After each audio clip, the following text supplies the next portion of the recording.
Hello, everybody, and welcome to the newest episode of the HaskinCast Podcast. I'm your host, Scott Haskin, here to bring you another special guest, one that I am very, very excited to bring on the show. Of course, why would I bring somebody on the show that I'm not excited to have on the show? That's just silly. However, I'm very excited to have our guest on this week. Eduardo Tarilante is a fantastic sound library developer, also an incredibly wonderful guy. And we talked at the NAMM show when he showed me his newest product, Dirk. And I said, I'd love if you'd come on the podcast and talk about it. He said, well, let's let the dust settle a little bit from the release. Things are usually a little crazy. So we finally found some time in our schedules. He's also my first international guest. He lives in Spain. And of course, I am recording from here in Las Vegas. Now, I have had Dirk for, I want to say, a couple of months. And because I've been bogged down with some other stuff, I haven't had that much of a chance to play with it until recently, where I finally really got to get in there and see what it can do. And the intro that you heard coming into the show actually was created 100% from Dirk sounds. And it was just a little thing that I threw together to change up the opening a little bit for this episode and to kind of showcase what you can do with this. The vocals are stunning. Absolutely stunning. And it's stuff that you don't hear, like throat singing and shouts and really some good tribal sounding stuff that I absolutely love.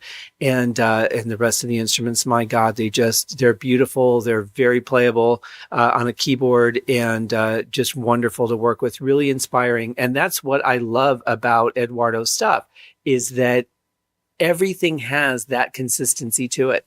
Whether it's your taste or not, that's going to be up to the individual user. But the quality of everything is as top-notch as it can be.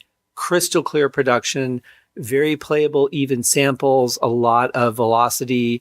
You can really humanize the performances that you create. So it's definitely, if you're into film scoring, I would say really there's probably something in here for every style of music, because even if you're doing like EDM or dubstep, there's some really cool stuff that you could probably utilize there. I was going to do a video walkthrough of some of the patches, but what happened was the software that I use to record for some reason is doubling everything. I haven't been able to figure out why, and I'm not going to have any more time to work on it before this show airs. So I promise if I'm able to get it done, I will throw a note out there in the Facebook group and probably some other places as well. Depends on whether I can get that done anytime soon or not. But hopefully that's the goal anyway, is I really want to give it a different angle and approach. Hopefully I'll be able to find the link of the walkthrough that Dirk did, and I'll be able to post that in the show notes. I should have looked for that before I started recording, would have been a little smarter, but I didn't. So Eduardo and I met in, I want to say it was 2014, which is the first NAMM show that I went to, and that was before I actually moved to LA. And I had seen his stuff online. Everybody was talking about Forest Kingdom 2 and how great that was for film scoring. And I listened to some samples. I'm like, wow, this stuff is really good. And then I met Eduardo and I'm like, man, this guy's really cool. And that's part of it to me. It really makes me want to enjoy the stuff even more when you like the person that creates it. It has that personal connection to it. And definitely, the product has to be there. But if you like the company that manufactures it or you like the person that creates it, it definitely makes you want to use that stuff even more. And I've got tons and tons of sounds. But some of the stuff on here is stuff that I don't have anywhere else in the hundreds of thousands, if not millions of sounds that I have in my library now. I mean, you get stuff on sale. You can buy a synthesizer for $5 or $10 and there's 1,000 more sounds or 2,000 more sounds. And you really get to the point where you have no idea what you've got. And you go back to the ones that are your favorites, that are your go-tos, the ones that you know that you can trust. And honestly, Dirk is one of those, as well as the other era products that I'll also hopefully be able to do some video walkthroughs on if I can get this problem solved. So definitely worth checking out if you're a composer. If you're just a fan of music, I would still say go check out the demos to it, because it's really cool to just kind of see the tools that we use as composers. And when you hear a film score or when you hear, something that somebody put out there on an album or a single, Really, really cool to kind of understand where that stuff comes from. So I would highly suggest checking it out. So we'll bring Eduardo on here in a minute. I also wanted to talk to you guys that are in the Phoenix area. Now I'm taping this now in the middle of March of 2019. So if you're listening to this after May 2019. If you're listening to this after May of 2019, for those of you in Phoenix, it will have passed. But I will be at Phoenix Comic-Con this year. Got a couple meetings and some people that I want to see. So if you're going to be at Phoenix Comic-Con on Saturday of Memorial Day weekend, let me know. Let's meet up somewhere and say hi and stuff. It will be a fairly busy day, I would imagine. But I'm going to go out and visit. And also, one of my first guests, Summer Helene, does a panel there every year. Usually it's on distribution, more specifically horror film distribution. But it's always fascinating, very interesting to hear. And she's a really great speaker. So if you're in Phoenix, come down and see that. It'll be on Saturday evening. I'm not sure if it's 7 or 8 o'clock yet, but definitely keep an eye out for that on the boards where they post the different meetings and where they're at. So that being said, hope to meet some of you guys there. And let's go ahead and talk to my dear friend from Spain, Eduardo.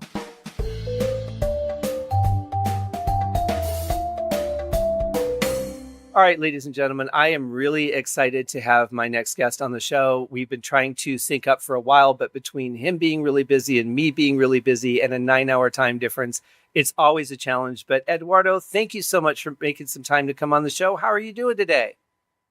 Thank you, my friend. Really good. Pleased to be here and talking to you again.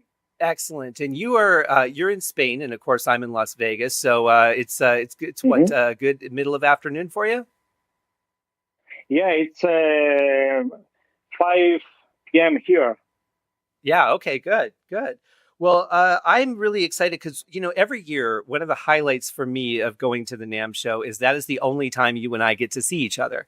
And I always get excited because, A, you're just a great guy to hang out with, but you always have some amazing new product that you're showcasing. And this year at the 2019 NAMM, it was Dark Era, which I think personally is the best thing yet that I've heard you do. And what was it that kind of was the idea that inspired you to go in this direction this year? Well, Dark Era, I agree. To me, it's my best library so far. So, well, you know that every library I do, it's like it takes a long time. It's a long time to think about it. It's a long time to find the right people. So Dark Era especially probably has been the longest one. It took me, I think, I started to think about the library like about 3 years ago. And started to find the people to record, to start with thinking about the concept. Because I told you before that when I think of a library, I like to think of a book or a movie. It's not just a bunch of samples. It's more about a story, to tell a story. So that's why I like all my libraries to be, I don't know how to say, to be really wide, to have a lot of content, So I like them to tell some kind of a story. So Dark Era, it's about one of my passions. Well, it's quite not one of my passions, more than one really, because it's like a blend of fantasy and ancient instruments. That's what I really love about Dark Era, because it's a mix between historical instruments from the Dark Ages and also some kind of fantasy stuff, because when you are making a library about this it's so ancient, it's like there are some fantasy style and some historical style. So it's a really nice blend about those both worlds. So Dark Era to me it's really my favorite library so far because well, there are so many amazing instruments, soundscapes, well, lots of stuff. Yeah, it really is. And one thing that I noticed about it from the recording aspect is that every instrument and every sound that you have on there can be played beautifully with any other sound, and they don't sound like they're not related. Like they sound they were recorded at the same time in the same sort of room, regardless. They don't sound out of place with each other at all. And I really love that because if you're working within that instrument, it's very easy to interchange any sound and make a coherent product. Yeah, that's a good point. That's why I really like to record everything in the same studio. Mm-hmm. I'm really picky about the sound. I think it's the most important thing about the sample library. If you don't have a good sound, you have nothing. So I always say that you can have a 50 gigabyte sample library, but if the sound is not good, you have nothing, just gigabytes. But in the end, at least when I play, what I love is when the sound is good. I'm not so expecting to be a huge library deep sampled or whatever, which is always great. Mm-hmm. But what I like is the sound. So I always record in the same recording studio. I'm very picky about that. And that's one of the reasons that my library takes so long is because it takes a long time to find the right people and take them and bring them to the studio, to the studio where I record. Because so I have really bad experiences in the past recording in different studios because recording a sample library is not like recording a cue or so. Yeah. Yeah, well, you lose that consistency because the sound in each room is going to be different. The EQ on the board is going to be a little bit different, and then you have a library that sounds very out of place. Yeah. That's what I'm very picky about that. So I always record everything in the same place and try to record it even with the same gear. Mm-hmm. Yeah, I try different mics, because sometimes it's good to change and depending on the instrument. Some mics work better than some others, but well, I like to have, as you said, that kind of consistency, and I'm really extremely picky about that. Extremely picky. So yeah, and as an end user, I really appreciate the effort that you put into that because I've purchased libraries where one sound just, there's a hiss in one patch and the other one doesn't have it, and you can't really blend them together well. It just doesn't work. So for me, as somebody who uses your products quite frequently, I know that I can go to your stuff and not have to worry about any of those issues. I can just pull up sounds, manipulate effects, do whatever I want to do with it. But I always have a very solid foundation when I pull up one of your patches, which is why I love your stuff so much. Yeah, that's I really appreciate that you tell me that, because sometimes I think, well, maybe I am extremely picky, but yeah, well, but it's never enough. One of the reasons, I record dry is also because of that, because to me it's the best way to blend with any other sample library you can have, or to choose the right reverb, and even to pick or to record all the nuances or the every single aspect from the instrument. So, well, I think those points are really important. Yeah, the way to be everything has to be recorded in the same place, and also dry. I'm really a big fan of dry recordings, mainly for this kind of instruments. I understand that if you record maybe an orchestra or a choir, maybe you want to have that whole mics, but for this kind of stuff, to me, dry is the best option. Yeah. Yeah, I agree with that because it also allows me as a composer, and I mean, you're a composer too, so it allows me full control over how I want it to sound. Whereas if you've put the patch in and it already has way too much reverb, it really limits what I can do with it. And I remember when it first came out and Dirk did his like marathon 4-hour walkthrough of it, where he went through every patch and it sounded great. He did comment on the fact that it was very reverby, and I thought, well, you could turn that off.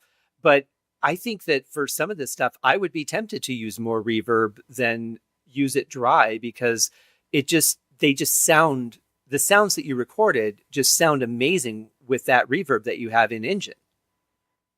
Yeah, Engine has really a really really great reverb included. So.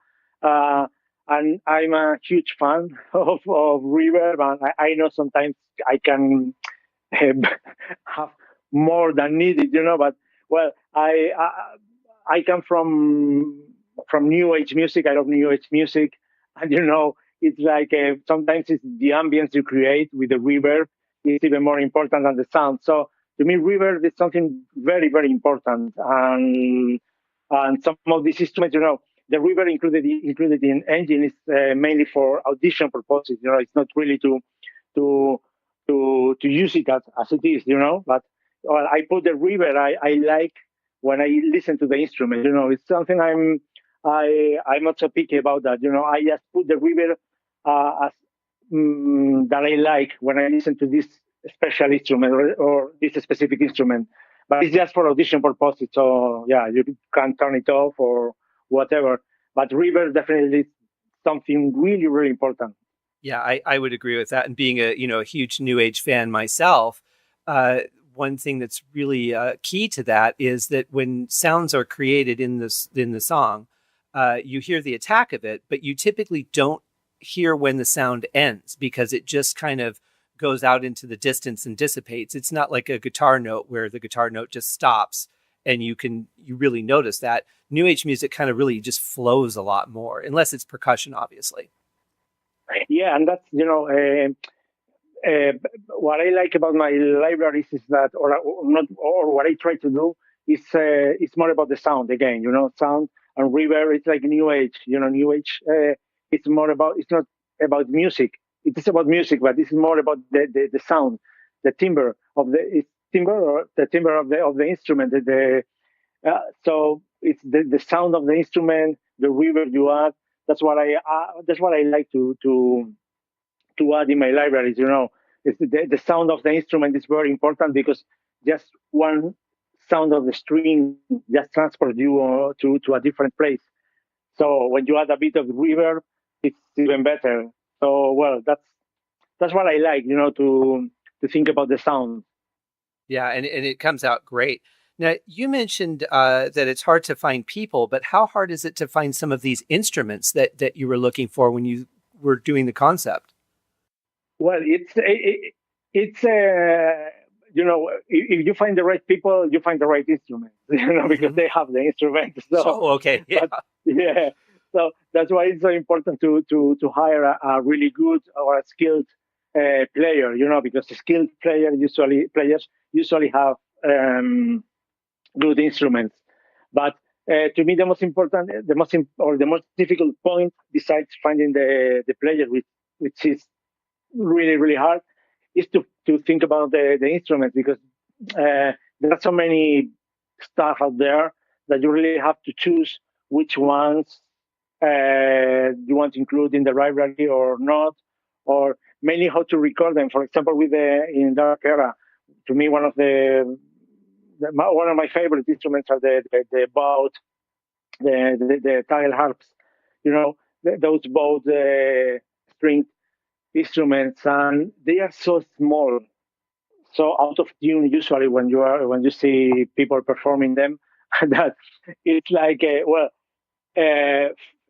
it's a real challenge to record most of these instruments, because okay, you can think they are easy because they are small, just three strings, but they are really, really hard to sample, because again, it's not performing a melody, it's sampling them, so they have to behave great when you are playing on the keyboard. Well, that's a real challenge because, well, I love these ancient instruments, but I don't know how exactly most of them really sound, or really are played. So I always try to spend time with the player, asking him, okay, how this work? What can you do this? What do you usually play? Or so trying to figure out how the instrument sound and how can I sample every nuance, every small detail. So well, it's really hard, but at the same time, it's so challenging, and yeah, it's worth it. In the end, it's worth it. It's totally paid off. Yeah. Yeah, and I would imagine that the biggest challenge would be taking some of these instruments, especially more like a wind instrument, and converting it to be playable on a keyboard, because that's how most composers write nowadays, to get that performance and make it smooth flowing so that you can recreate that.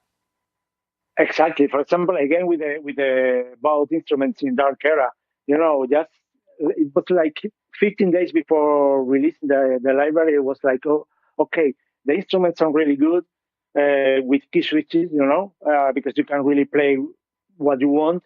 But the point is that if you don't know the instrument beforehand, you won't know how to play it. So I was really thinking for months, how to make a playable patch. And I was about to surrender, and say, okay, I have to release the library with the key switch mode for this, which is not the best way. Right. It's the best way to compose, but not to play live. Right. So in just 15 days before, after many nights thinking about it, I figured out how to make some playable patch. And finally it worked. And well, I was really excited about that, because it's so important. It's not, you have to offer something playable, something easy to use, because I'm a composer, and when I load the sample library, I really want inspiration. I don't want to tweak lots of things, or I just want to play and be inspired. Yeah. And I think with, if you're working with synthesizers and things like that, you're more likely to tweak the sounds. But when you're going for a real natural instrument sound, something that's realistic, you really don't want to tweak it that much. I mean, I think the reverb probably more than anything may be panning in volume. But I really like the natural sound, unless I'm doing something that's really kind of off the wall. So it is nice to have patches that you can just pull up and they're playable. Saves us a lot of time as composers. But I think that it's really interesting. And I think as purchasers, we tend not to think about what goes into the products that we work with. And, I work with your stuff every day. I work with stuff in Contact every day. And I've done sample editing. I know how tedious that can be. Is the bulk of your time spent editing the samples or recording? Editing, always editing, so. Yeah. It's well, I have to say that I love recording, because recording is like you can feel if things are going good or not, and it's really stressing sometimes, because you never know if you took the best out of the player or not, or whatever. But editing is very important, because and I like to do it by myself, mainly because it's the only way to really know what's going on. I know what happened in the recording and what to expect from them. So I take every sample and I know if it's working or not, or if it's exactly what I want. So it's really time consuming, but I have to say that with time, it's like playing an instrument. I remember in the beginning when I started, it was really slow. I was really slow editing, but now I go really, really fast. Well, fast, but it's time consuming. It's months of work. But I have to say that in some way I also enjoy it, because it's part of my job, and I really like it. The point is that you have to be careful not working for a long time, because I have health problems in the past, because when I do something, it's like I'm so focused on my work that it's like editing for hours, for days.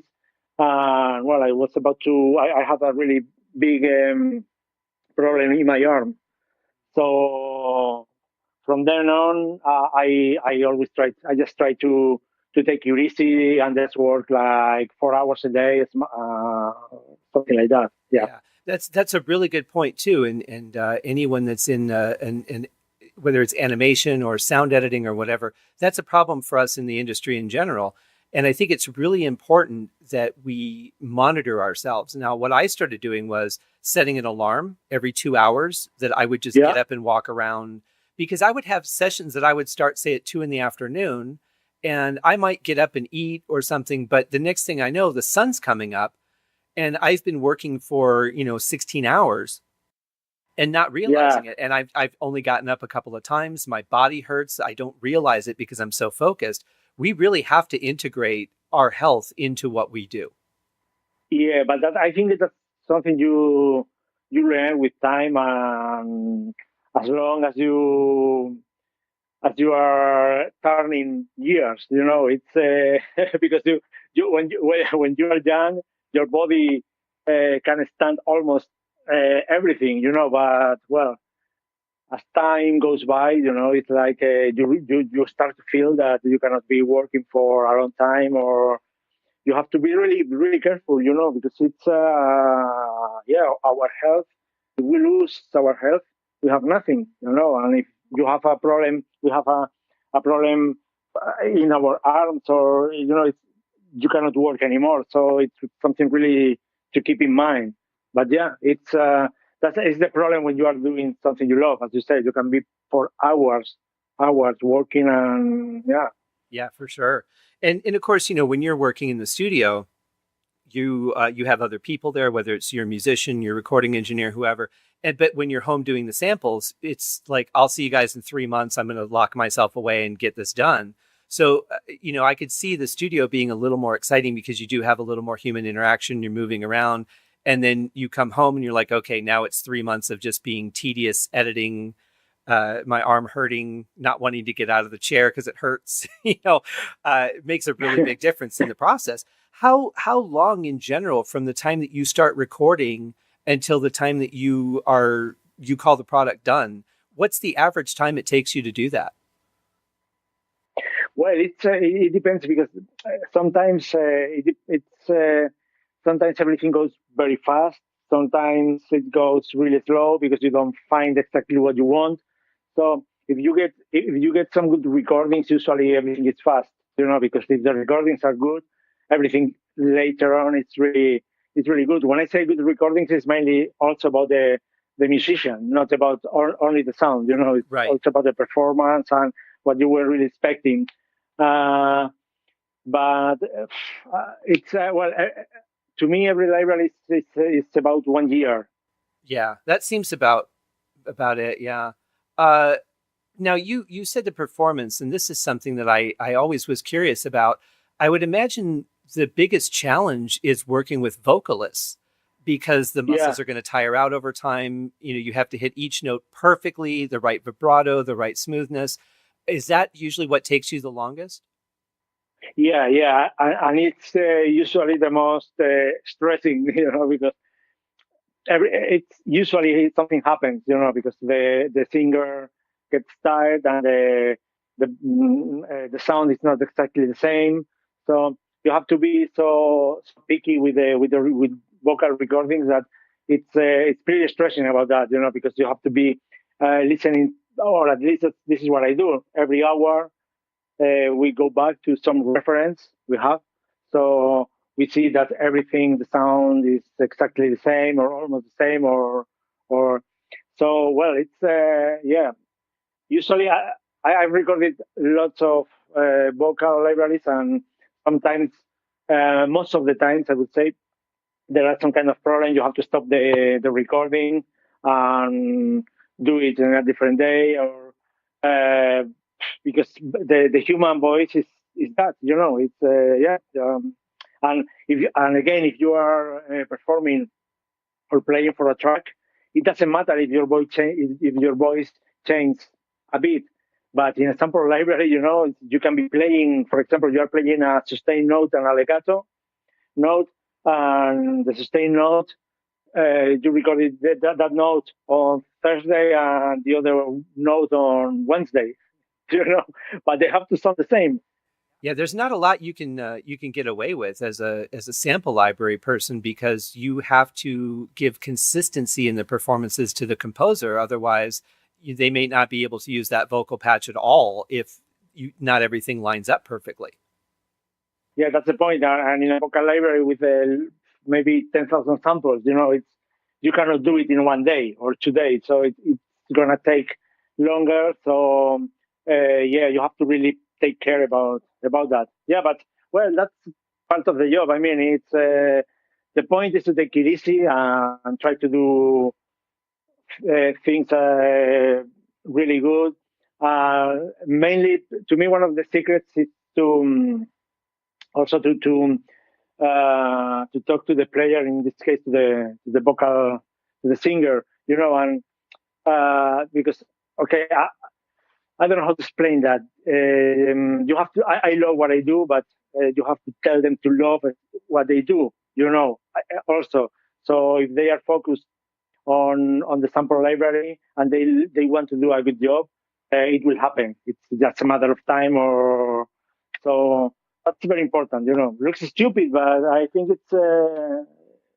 it's really important, because in the end, recording a sample library, even if it's just some samples, some notes, it's also, there is a lot of soul on it. Well, I think the perception of it as an artist going in for the first time recording a sample library would probably be very much like an actor who doesn't really understand the reality of acting. It looks really good on film, but they don't realize that of the 8-hour day, 6 hours you're going to spend either in a makeup chair or standing around waiting, and you might work for 2 hours. And with a vocalist coming in to do a sample library, that's a very exciting thing. And it's an honor. I mean, a huge honor to say, I want to record your voice. But the reality of it is it's going to be long hours, a lot of repetition. Okay, a little more vibrato. Okay, a little more vibrato. Okay, a little more vibrato. Yeah. And the reality of the actual event is probably not as glamorous as the idea of going into a studio and having your voice recorded. Yeah, exactly. And the point is that you have to think about what you are going to record every day, because well, there are lots of high notes that you have to maintain the whole time. And well, it's always the same thing. When I record a singer, it's like, well, I always ask, are you trained in singing for a long time, or are you used to sing for? Yeah, no problem. I'm singing in the concert. But this is not the same. I always say the same thing. This is not the same, because no problem. But when they start to record the first day, it's like, oh my God, this is unbelievable.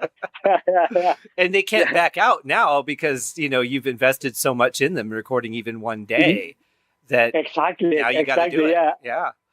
At the point, one of the funniest things is also that some of the singers are not used to samplers, to technology, so they really don't know what they are doing. Yeah, I would imagine. And it's really hard to explain, and you always have to show some example of other libraries I recorded before. Right. But in the end, it's like magic. They say, oh, it's really paid off in terms of it sounds so good that it's unbelievable. Yeah.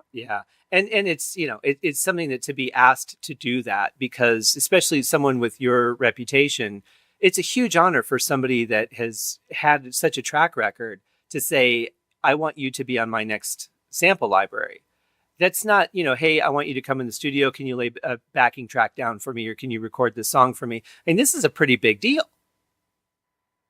Yeah, well, it's voices, it's like, I don't know how to explain this, but you can find some singers that are really great, but I can feel that they won't be good for a sample library, because the voice is endless. You can do endless things with your own voice, but when you're recording a sample library, and mainly the way I do it, that I really want to focus on recording legato, making it playable, not really lots of phrases. I really prefer the playable stuff.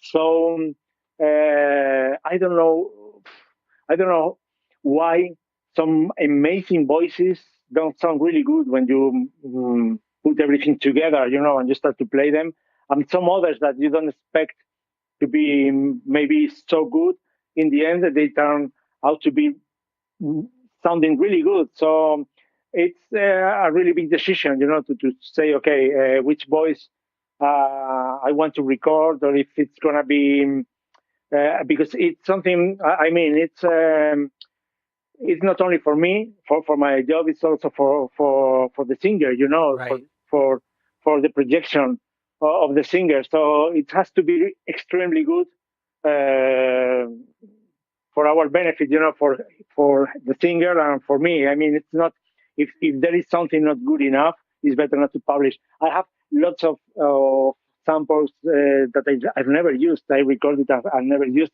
because, well, in my opinion, they are not good enough. And you have to be really picky with that. It's not about recording everything goes, no, you have, at least that's how I do it, if I publish something, it's because it's really, I feel it's really good, Yeah. Maybe people won't have that feeling, but I have to feel that, I have to feel that they are really, really good.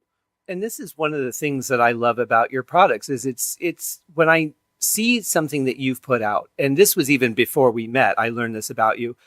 I don't have to worry about the quality of it because of that approach, because that's where your focus is.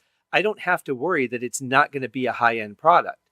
And I can purchase it without even listening to demos. I can just look at the list of instruments and go, yeah, I think this is something I could use in my library. And be confident that it's going to sound great because I know the quality that you put into your instrument. If it's not going to work, it doesn't go. Yeah. As a user, that's really important to me because I've spent a lot of money on libraries that just, they sounded good in the demos and then you get them and they're not even playable. Yeah. And to me, that's one of the most important points. Some people, as you said, they say, I don't listen to your demos. I don't care about it because I just buy them, because I know they are going to be good. And to me, that's the best thing some people can tell me, that's the best thing because I feel that they really appreciate all the passion and time and and craziness that is in every sample library. So, but at the same time, it's challenging and well, every time I release a sample library, I'm a bit pickier, a bit more picky because it's, I have that feeling, that pressure in some way, that I know what people are expecting. And it's, it's, that's a really good point. And I really want to have the highest quality possible. So, yeah, I could see that being, something that would cause a little feeling of pressure on your end because every new thing you do, you're starting from scratch and you want to make sure it hits that level. But knowing you, though, I kind of think that it isn't as much of an issue because you're just going to naturally hit that level. That's just what you do. And you put out enough things now to where you've gone through the growing pains. You know how to record, you know how to edit, you know what sounds good and what's not going to work when you're in the studio. If you hear them do something, you can tell right away, I can't use that. Yeah. That's the right take. So I think that that's something that just naturally happens with you. You're not going to do anything that's under that quality. So I wouldn't worry about that, my friend. You've got that part absolutely nailed. Well, I always say that if I have a secret, the only secret is that I really love what I do. I'm just recording what I love. So I'm not recording things for making money or thinking of money. I'm just thinking of what I love. So, and to me, that's the most important point. And also, you know better than anyone if something is good or not. Nobody. I appreciate the feedback of some friends or people that I really appreciate or like composers. But in the end, it's yourself or it's myself who is the best judge for your job. It's okay. I really know if it's good or not. I don't need anyone to tell me because I really know. I really know if it's good or not. Yeah. And then it's just a matter of if it touches the composer, if they listen to it and go, yeah, these are sounds that with the kind of stuff that I write, I can use because, obviously you're going to get less composers that do EDM exclusively versus someone who does maybe film scoring. So the sounds aren't going to be right for every composer, but the quality of them is certainly not even in question. Exactly. And I wanted to ask you too, because I want to go through a walkthrough of the different types of sounds that you have in Dark Era. But first, I just wanted to ask you, what about percussion? Is percussion a challenge to record, especially that initial attack that's going to hit hard and possibly clip the mic? Or have you found some really good strategies where you can just walk in, set up, and go, all right, let's just start hitting things? I like a lot recording percussion because it's I think it's one of probably the easiest instrument to record. Because it's or to sample. I mean, because it sounds good. You just have to play and it sounds good. It's not like some legato instrument which could be trickier. So you can focus on recording techniques or sound. All my sample libraries just have reverb added on engine, but there is no compression in the recording, no EQ. There is nothing. It's just raw recording, And to me, that's the secret, and that's the most important point, because that's the only way to ensure that the user is going to be able to EQ or to tweak or to change whatever they need. But the point is that when you listen to most of the demos, most of them they are like raw. They have nothing. So all the layers or the patches you listen from Dark Era or any other from our libraries, they don't have any compression, any EQ, anything. And the sound, it's very important. Again, in percussion, it's probably even more important to get that punchy, the punch, but the attack at the same time. Well, every time I record percussion, I spend a few time trying different positions, but it's about of course, about the mic, the position of the mics, but also about the instruments. It's a lot about the instrument you record as well. Sure. So percussion in this case, I paid special attention to it because I really wanted to have that primitive sound, that punch. And at the same time, because sometimes when I use some sample libraries, the percussion sample libraries that sound really good, but when I go to mix them with some other sounds, they get lost into the mix. And if I try to turn the volume up, it's too loud, or I just get the boom but not the detail. So in Dark Hair, I really paid special attention to that. So you get the punch, the heat of the stick on the skin, but you get also that low end sound.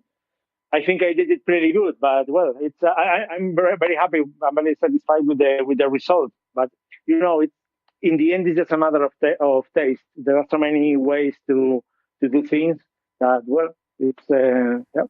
Yeah, that's true. And I tried a couple of years ago to sample my drums just to see, kind of understand the process and what really goes into it, because I've edited samples, but I had not recorded samples to make into an instrument.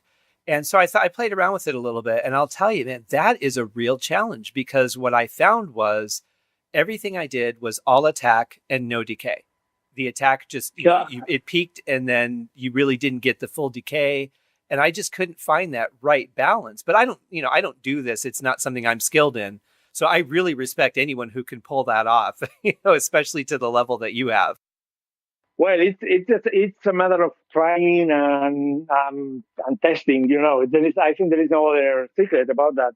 But and also knowing how the instrument sounds. So you can. I always say that when the player is in the studio, if I listen to the player in the room and I listen the recordings, and if they sound similar or almost the same, the recording is good. You have to recognize the instrument in the recording as well. Yeah, I agree. And I think that you've blended some really beautiful combinations of attack and decay here in Dark Era, because everything sounds rich and full. But if I use a percussive instrument, I'm not clipping. I can still cut through the mix without overpowering it. And I just find it's very, very playable and very easy to mix. Yeah, that's the point. That's one of the main goals in when I make the sample libraries. It's just doing that way. So, well, yeah. you never know if well, the good point about being a composer is that as long as I go recording, I also make some demos. just to try the instruments, the beta or the alpha instruments, and it's a good way, to see if they really work, if they really work as a composer, if it's what you are expecting or not. And for example, in the case of Dark Era, well, I made lots of demos because I was so inspired about the new recordings that, well, I think it never happened before, because I usually make some demos, but with Dark Era, I made lots of demos, because yeah, I was really inspired with the new sounds and excited. So yeah, I think that's the point. When you are playing a sample library, it's if you start to play and you don't stop playing the sound, it's because it's good. Right? It's like, okay, it well, pleases you. you start exactly, and you are playing, and you can't stop, and it's like, oh my god, that's the point. I would imagine about 2/3 of the way through editing the samples, you just want to hurry up and be done because you want to start playing with it as an instrument. It's like, can I just finish editing these samples because I have an idea? I want to write it right now, but I can't because it's not done yet.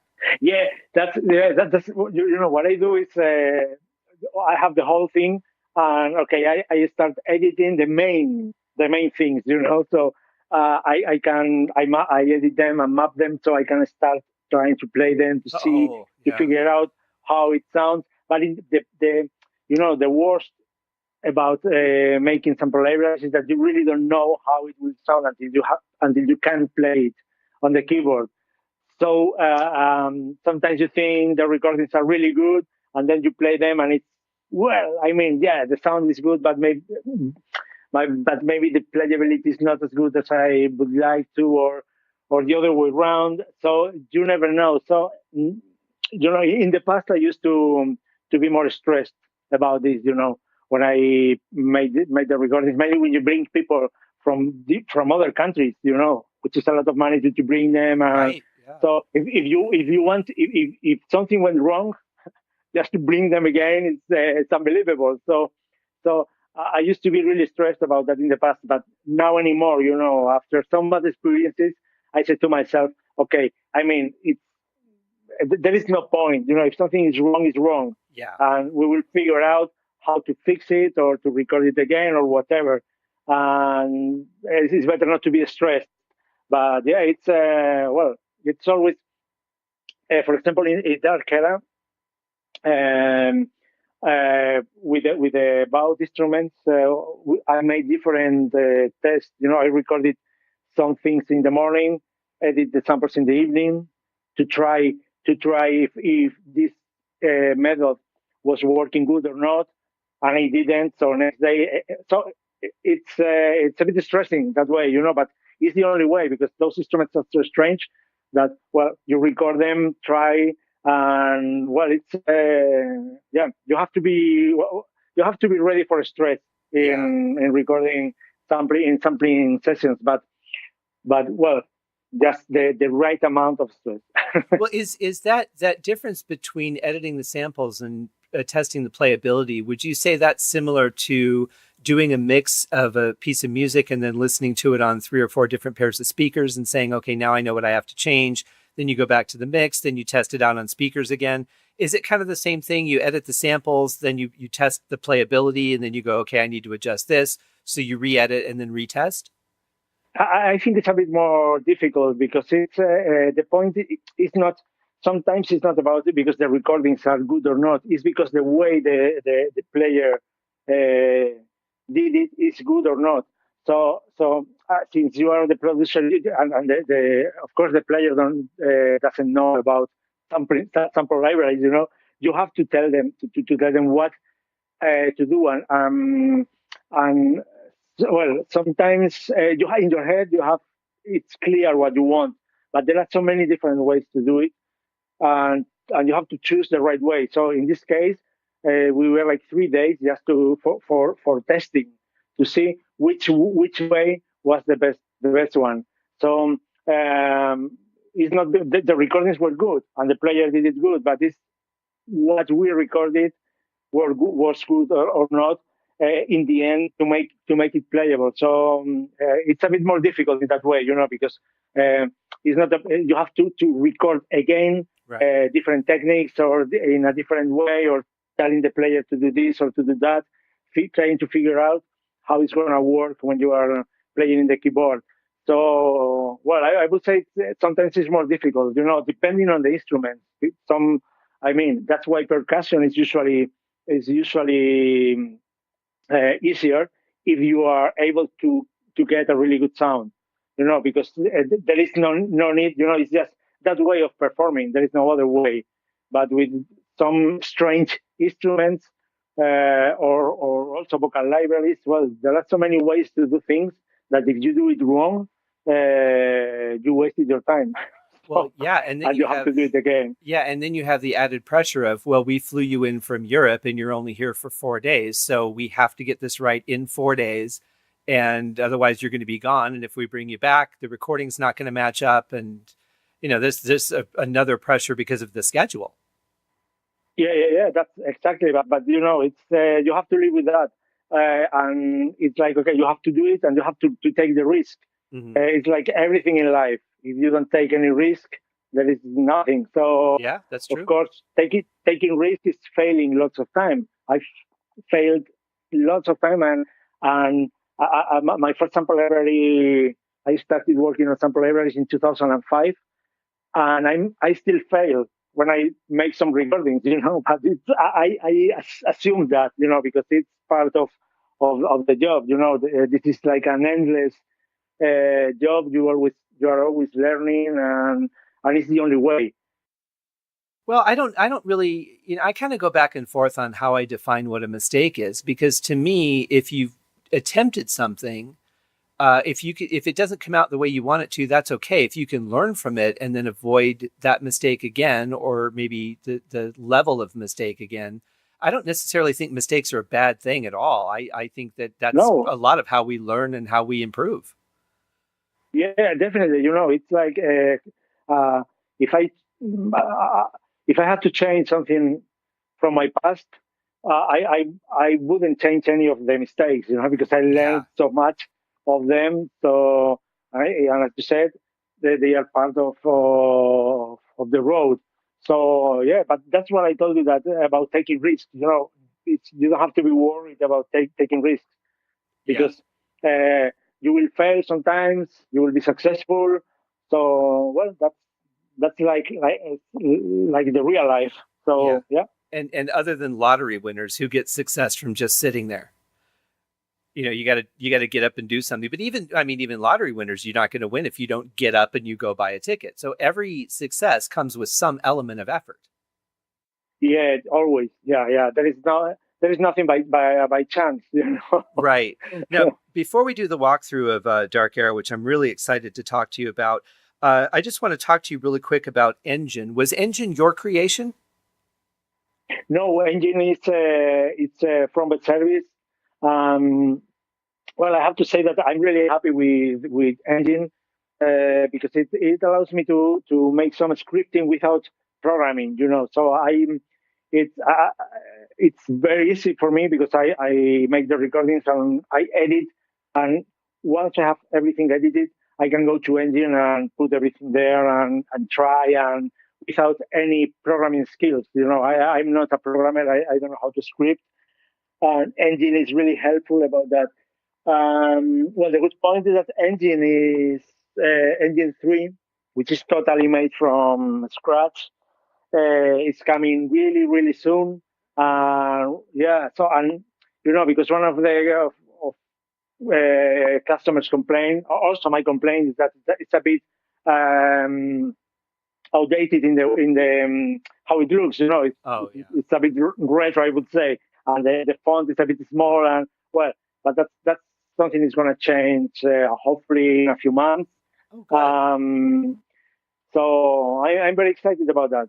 Well, that's actually something that I wanted to ask you about, because I've talked to other developers about this, and I know that it's been a big complaint with Contact, and a lot of with East-West Play is also this way. The fonts are very small, and the screen, the resolution size could be bigger, but it seems like that's been a problem for every developer across the board. Yeah, the point is that, well, one of the things Engine 3 is going to have is a bigger size. So it's going to be you can use it in 4K. But well, I always say I know some other developers are sticking in contact, and don't want to go, and probably a bit scared of changing. But I have to say that, well, to me, my idea as a composer, I'm a composer and I really want sounds. I don't care about the platform. I mean, Yeah. it's I don't care if it's engine, Halion, or whatever. I just want the sounds. So I really don't understand why some customers are so. I wanted to contact, or well, I can understand. I can understand that maybe you want everything in the same platform because it looks really nice. But in the end, sound is what matters, and your client is not going to ask you, did you use engine or contact? Right. Yeah. you know. Yeah. And once you have your recording or your album or your film or your soundtrack, you don't see the sample player anymore. You just listen Right. to the Yeah. sound, so the music. I think it's a little bit of laziness personally. You get really comfortable with what you're working in, you know how to tweak it, you know how to make it do what you want it to do, but you're really limiting yourself to just what that can do if you only work in, say, Contact. Engine has different parameters. There's a lot of similar things that you can do with it, so you're not losing anything going from one to another. But, Engine works like Engine works, Contact works like Contact does, Halion. And I think it's just that people get so comfortable with what they're using and they can get up and running quickly. They don't Yeah, want to take the time to learn it. But Engine is not difficult to learn at all. You spend a good 5 minutes with it and you get it. yeah. Well, I mean, it's.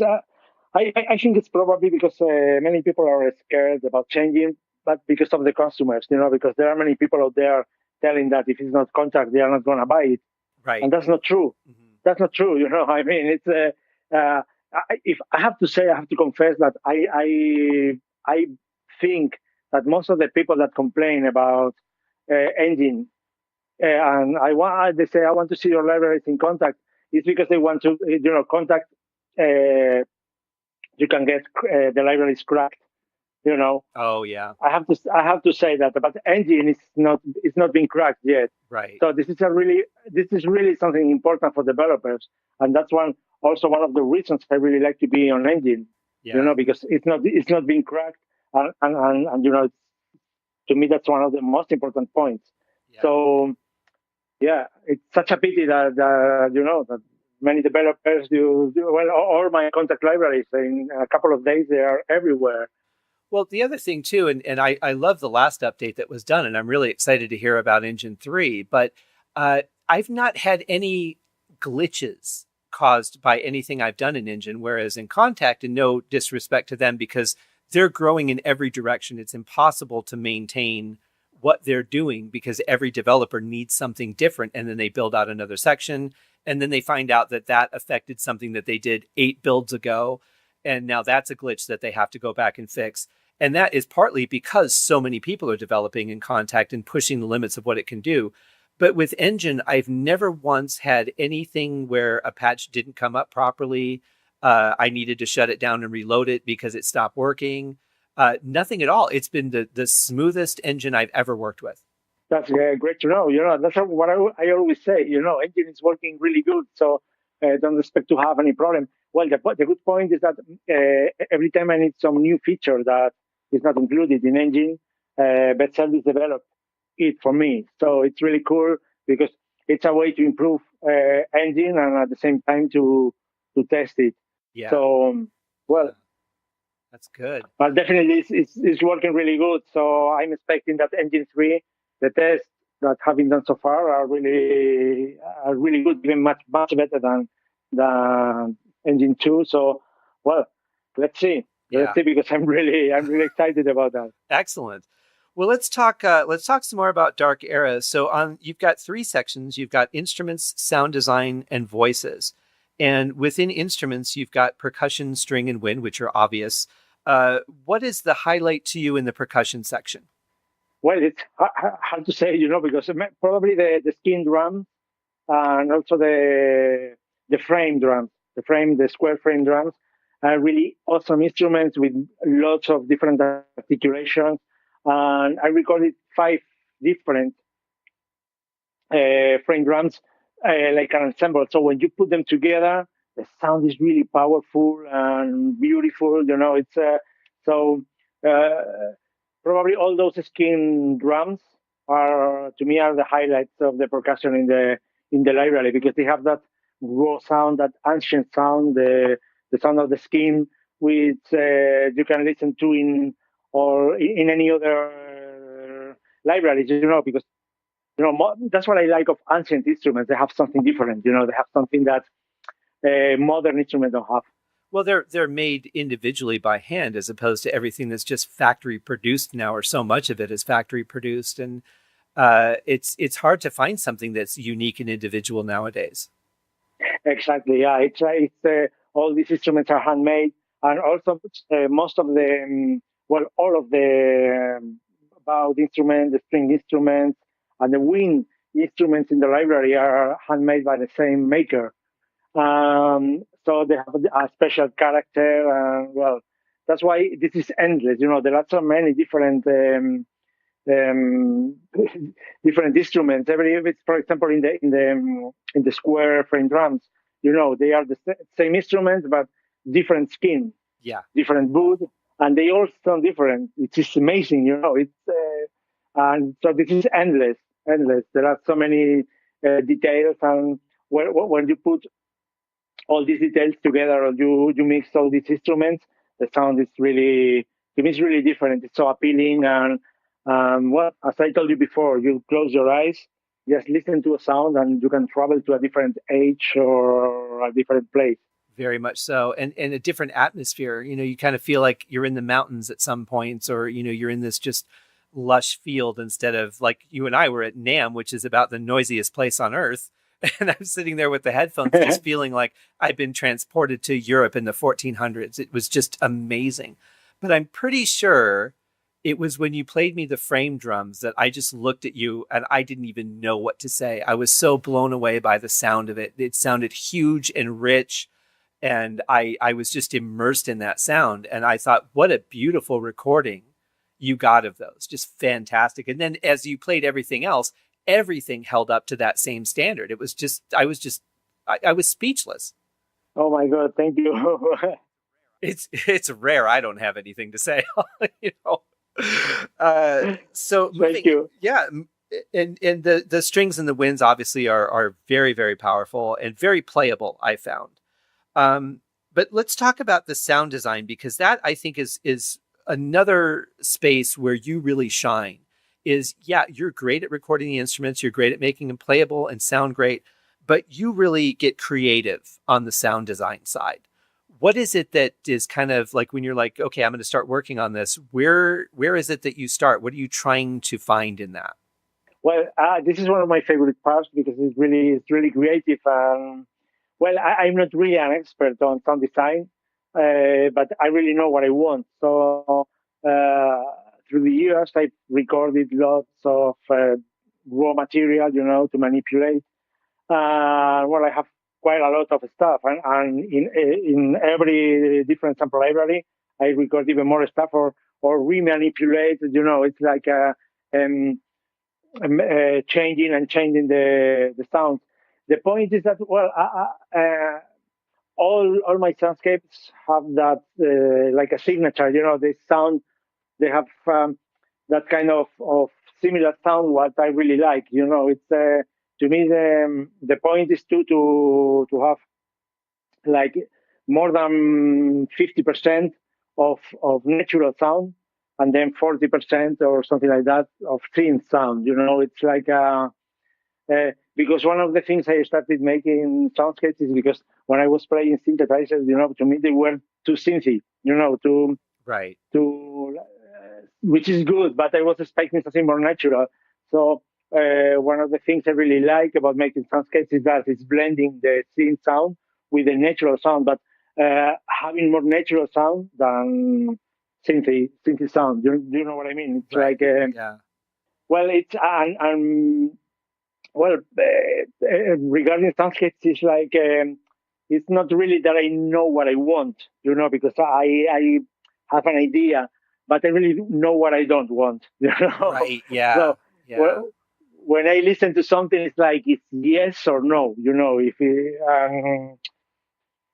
yeah, it's something I really like, and I think they are really important in my sample libraries because, well, you can really make a track, an underground score, for example, or underground music underscore. Sorry, with some just one soundscape. Just Yeah. changing, moving the knobs and playing something. You can really make a track. Absolutely. And they're also great for thickening up other tracks. If you have a song and it just sounds a little Yeah. bit thin and you need something to add to it, they're great for that. And if you balance the volumes and the panning, you can really they're so versatile. You can do so much with them. And they're some of my favorite things too in Dark Era and really all your products, because that's something that you have in your different products. And it's a welcome addition because it's not just that you're getting the instruments, but you're getting these wonderful backgrounds, like a tint on a canvas that you're going to paint your song on. And I just love the work that you do there. And within the sound design, you've got epic loops, rhythmic pads, and then the soundscapes. And they're great. They're very versatile, just excellent to work with. And even just, sitting there and playing through them, I could get lost for half a day just doing that. Yeah. Yeah, that's what I told you before. It's like it's so good when you are playing a sample library and you cannot just stop playing. Because every sound inspires you to make something. Right. So yeah, that's what I really want, or it's the main goal when I create something. Yeah, and it works beautifully. And then, of course, the third section is voices, and you have a lot of variety within the voices. I mean, you've got shouts, you've got throat singing, um, the versatility, especially as a new age artist for myself, having that kind of overtone singing, throat singing, that's so powerful to add to a section of music that it can really build that to be so much more epic than it was without it. Yeah, it's one of the things. It took me a long time to find the right singers, and I didn't want to release the library without the voices because to me it was like, okay, if I release the sample library without the voices, there is something very important missing.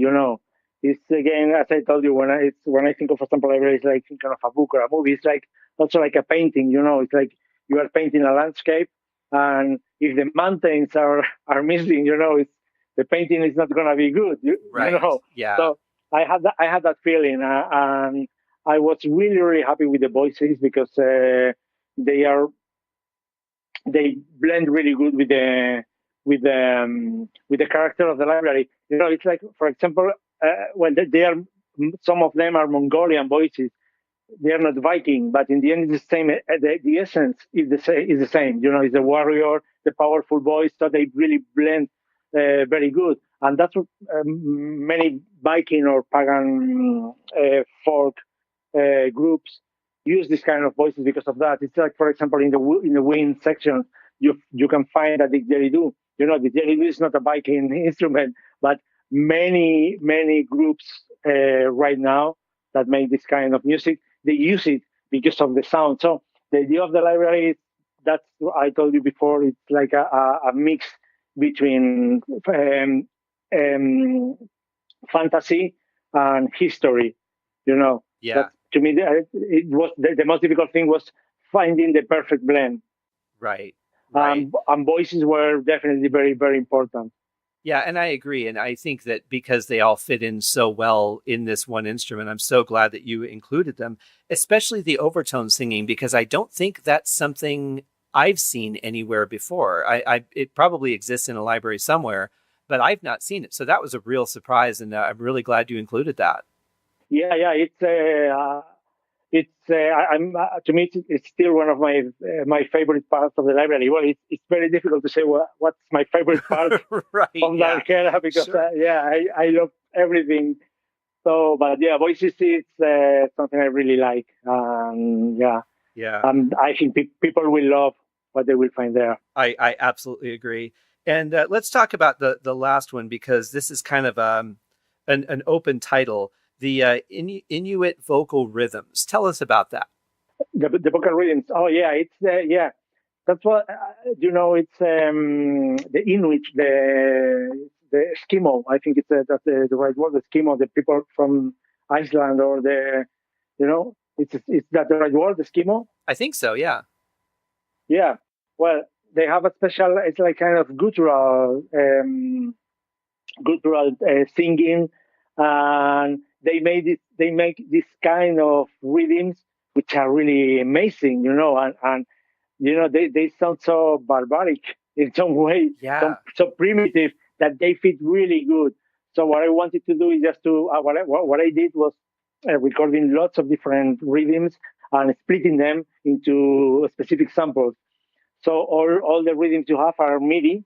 You can you can use them, or load them from a MIDI folder included in the library, and use them because you can create your own ones, Right. which is, to me, it's really important. That's, again, I like phrases, but I'm not a huge fan of phrases. I like people to be able to do what they want. So that's what I always like to make MIDI things. That they sound totally realistic, but you can really make and change and do your own stuff, which to me Yeah. as a composer is something very important. And you can do that with the vocal rhythm. Yeah, and I like that because I tended to stay away from vocal libraries just because it seems like if you hear a phrase and once somebody's used it, then anyone else that does it, it's, oh, that's the thing I heard in this other thing. And it's like you get Definitely, yeah. whoever makes it famous gets to own that vocal phrase, So I've always kind of stayed away from them, but this stuff is very playable, very versatile. With these rhythms, obviously with the MIDI, you can control it and you can really make it your own. It doesn't sound like a stock thing. Yeah. Yeah, to me that's the point. I in all my vocal sample libraries, I always record some phrases, but mainly because some people like phrases, not because I really like them. But I focus all the 90% of the library in making it playable. Yeah. Yeah. Now, before we wrap up, obviously this is not your first vocal or sample library that you've put out. You're probably, I would say, most known for Forest Kingdom and Forest Kingdom 2, which have just been widely used in film scores and various things. The Era series, you've got the Medieval Legends, which is Era 2, and then the Vocal Codex. You've got Celtic Era, Ancient Era Persia. Every one of them, it's just fantastic. The sound quality, I love it. They're so playable. But then you've also done some other stuff, like you've done a lot of accordions. Yeah, because I'm an accordion player, Right. So, it's my main instrument. I learned to play accordion when I was a kid, and that's what I really wanted to make a playable accordion library. Because it's something like I always saw in all the patches or on many libraries, that the accordion patches were more like a synth than the real thing. So I said to myself, okay, I need to do some accordion library, Yeah. just to make it playable, to make all that expression you get with the bellows, and well, that's one of the reasons I did it, and I played them by myself, which was really a hell, Oh, yeah. because just imagine recording it. I don't know if it's about 10,000 samples, I think, but just imagine every sample pressing the bellow. Right. Yeah. I'm moving mainly in higher velocities. It's what I really had to do it in different days. Because it was. Yeah. Oh, I can imagine. Yeah. Yeah. And then you've done some other vocal libraries. You've got Mystica, which is the female choir. Altus, which is the it's a Renaissance male singer, and then and I hope I'm not butchering the name. Is it Kwaya? Kwaya, yeah. Kwaya, okay, and that's an African choir. African choir, yeah, and also Cantus. Yeah, to me, Cantus and Mystica to me are one of my favorite vocal libraries because they are so special. The sound you get in those libraries, you cannot find them in any other, because of the kind of choir, and also the way of singing. All those melismas from the medieval style, So they really sound special. Yeah, and the quality of them, of course, is top notch. Like I said earlier, it's just something. If I see Eduardo Tarilante, I just know I don't have to worry about. Well, maybe this one's not going to be that good because everything you've put out is just fantastic, and I love that there are people that I can trust to that level. Whereas on the opposite side, there's companies that I will never purchase anything again from because of the experiences I've seen others have or that I've had myself. But you're on the other end of the spectrum I like. So thank you for all the effort that you put into that. Well, thank you. Yeah. And so I'm going to have the links in the show notes, but obviously the main place that your products are available are at the Best Service website, which is www.bestservice.de. And our friend Wolfgang. Or that's .com as well. Yeah. Yeah. Oh, it is .com. Okay. Yes. Yeah. And of course, our friend Wolfgang over there at Best Service is just tremendous to work with. Such a great guy. And he's another one I get to see at NAMM every year. I can't wait to see what you do next, my friend. I think every year it gets more exciting and you just push it to another level. Well, it's again, the same thing. It's I try to do what I love, and I always say to myself, well, maybe people won't be interested at all in this stuff, but I don't, it's like I don't care, I just want to do it, and there will be someone that will like it. So, sure. Yeah. Well, the chances are, too, if you enjoy something, I mean, there's 9 billion people in the world. If you like something, there's a chance that other people do, too. Exactly, yeah. You could either just sit there and keep it to yourself, or you can put it out there to the world and say, hey, here's something I did. If you like it, great. If you don't, that's okay too. But yeah, that's the point. Yeah, I mean, it's as a composer, you face that same thing. You write a piece of music and you're like, I really like this, and you put it out there. Maybe you're submitting it for a film score or something, or you're just putting it on your SoundCloud. But you're like, I enjoyed this, so I'm sure somebody else will. Yeah, I think so. It's. That to me, that's one of the secrets, just to do what you love, from thinking about all the noise around, and because if you are listening to everyone or to everything, or in the end you won't do anything, because so just focus on yourself and do what you love, and then let's see what happens. But At least you will have something really good. I agree. And I think, too, the most important thing is if everything that you create, you're creating from your passion and not saying, well, I think people will want me to do this, or people won't like it unless I put in a commercial hook or something like that. I mean, there are certain writing strategies that I think we have naturally or that we've developed over time. But if you're writing from your heart, that's when the music is going to be the best. That's when it's going to be honest and real and something that people can emotionally connect with, as opposed to something that is geared up to be liked. Yeah. You're writing it so people will like it. Just write from the heart. Yeah. That's the point. You have to be honest with yourself, and then the rest will come. But you have to be honest with yourself. Yeah. I think that's why I don't like commercial music so much. I mean, it hits on an intellectual level, or that, it's catchy and you get it stuck in your head. But I don't find a lot of music that I connect with these days because of that, because I think it's strategy. Totally agree. Yeah, you can feel that, and the more you are into something passionate, the more you can feel those fake feelings around. Yeah, exactly. And it comes out in the music for sure. Well, Eduardo, man, thank you so much. I spend so much time working with your stuff. And I know we talk from time to time, but when you work with somebody this much, I can't help but to thank you, because I can't do what I do without you doing what you do. Thank you so much, my friend. It's really a huge pleasure. And thanks a lot for thinking of me for your podcast. Absolutely. You take care, and come back and see us again next year with your next one. Yes. Thanks a lot to you, my friend. It's a huge pleasure. And see you next time. Yes, I can't wait. Take care, Eduardo, and thanks again. We'll talk to you soon. Thank you, my friend. Bye.